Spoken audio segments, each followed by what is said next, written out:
Joining us on the line right now, Ambassador John Bolton, former UN ambassador. So were you surprised by this move, and what do you think about it?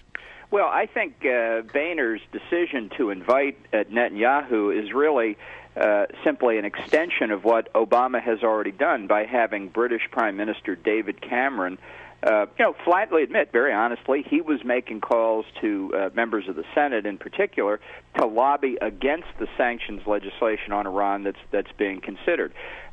Look, foreign leaders and diplomats try and influence our politics all the time, just as we do theirs. People don't like to talk about it. It's a reality. But I must say, I've never heard of a foreign leader being deputized to actually lobby a specific piece of information by the administration. So Netanyahu will come and give the opposite case, and I think there's overwhelming support in both the House and the Senate for this sanctions legislation, which is nothing more. Let me say, nothing more than what the president himself has already said he would do if the deal with Iran fell through. So I think this is the president's picked the wrong ground to have what could be the first test of a presidential veto here.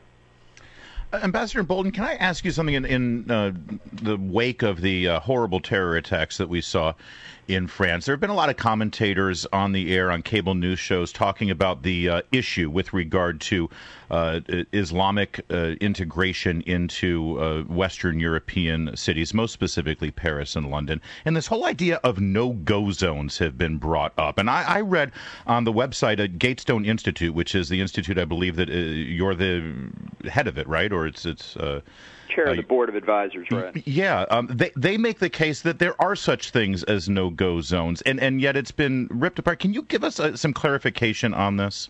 Sure. Let's just say we need to talk about these issues sensibly, because while they primarily affect Europe at the moment, there's a risk that similar sorts of things could happen here. It's less likely here because of our tradition of a melting pot, of assimilating immigrants from all over the world, to use a word that's not often used anymore, Americanizing them. I think that's an entirely positive aspect of America that they just are not really familiar with or able to do in Europe. They have no tradition of it. So what has happened in a number of European countries is that immigrants have come in, they have kept to themselves in France are the suburbs of Paris. They call them the banlieue. And the phrase no-go zones has been used over and over again for a number of years. It does not connote a complete loss of sovereignty by the government. It does not connote an officially legislated apartheid kind of separation. These are just residential areas that prudent people don't go in at certain hours of the day, nor do the police, not because of official policy, but because they're worried. And so what you're worried about is the failure to assimilate new immigrants from North Africa, the Middle East, Turkey, the Indian subcontinent. In the British transportation bombings, the subway and bus bombings of 2005, done by Muslim radicals, these were young men who had been born and raised in Britain. They had seen the benefits of a free society and consciously rejected it. Yeah. That is worrying. Yeah. And to the extent the Europeans are not able to deal with this problem, to the extent there's this lack of assimilation, failure to make them into citizens, full citizens, Europe has a serious problem. And I think that's something we need to be conscious of. I think we can avoid it, but we need to learn these lessons. And so, once again, I think there's this huge flurry because of some inaccurate statements that were made, no doubt about it. But let's try and not throw out the kernel of truth here with the misstatements. Thank you for that. I want to turn to the President's State of the Union address and something he said about ISIL. Take a listen to this little clip. Instead of sending large ground forces overseas, we're partnering with nations from to North Africa to deny safe haven to terrorists who threaten America.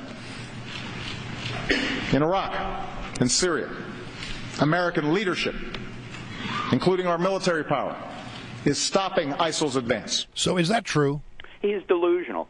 That statement is simply not a statement that describes life on this planet. And I might say here, I agree with Andrea Mitchell of MSNBC. Whoa!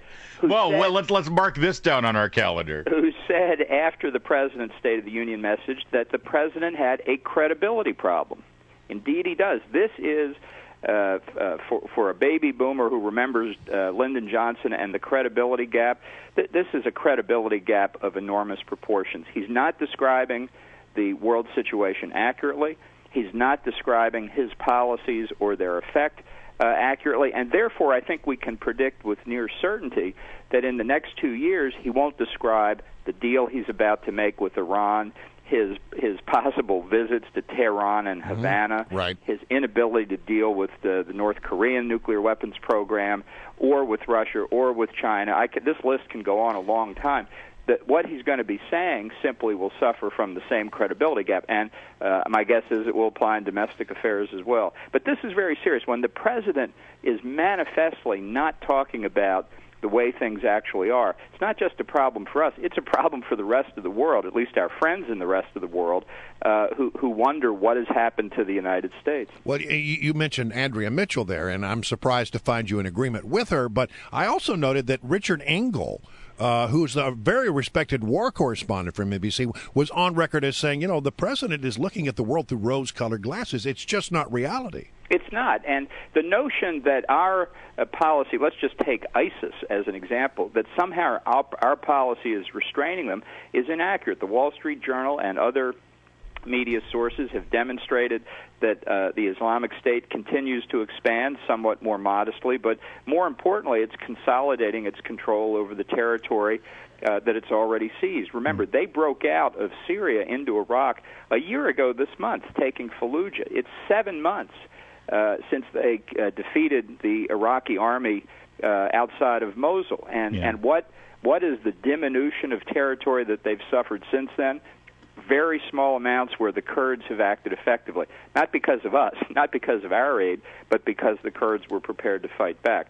So this problem, I think, is going to continue, but it's just one element of the president's failure to engage on the continuing war with terrorism. This was, as many have said, the first State of the Union message since 9/11 that didn't mention al-Qaeda. How is that possible?